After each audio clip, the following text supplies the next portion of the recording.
Preto dostali Žilinka a Fico doživotnú rentu, pretože od určitého času po 4 rokoch sa s nimi nepočíta. To znamená po roku 2027. Toto je zákon o generálnej prokuratúre. Funkčné obdobie generálneho prokurátora je 7 rokov. Počúvajte dobre. O tomto prokurátora vyhodilo do toho Mikuláša. No v tomto svetle, čo si myslíte o tej rente pre Žilinku?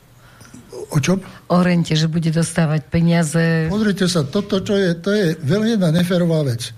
Moja otázka, keď sa o tom dozvedel, čo sa pripravuje, bola, aké je dokázané porušenie zákona Žilinkovi.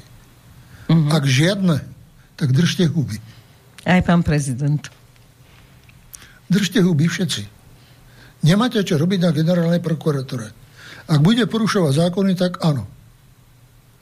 Ale aby niekto mu sľuboval 5 000 na mesiac a miesto niekde inde, ak dobrovoľne odíde, lebo tam chce mať svojho generálneho prokurátora a svojho nielen pre terajšie obdobie, ale aj preto, keď... Tak ale on to nepotvrdil, ani Para, ani Lindner to nepotvrdili. Čiže nikto nevie z nás, že či naozaj mal niečo čo tu malo byť, ja viem peňazí. Presne. No, dajte. Nebudem menovať osoby. Škoda. Ale nebudem menovať osoby. Dobre. Ale viem, ako to bolo, čo bolo a prečo bola tá ponuka tých peňazí, aby ho zaplatili za to, aby dobrovoľne odišiel. Po tých 4 rokoch.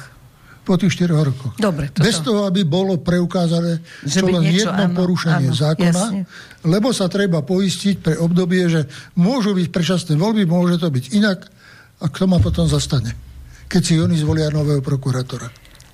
No to rozoberieme predčasné voľby.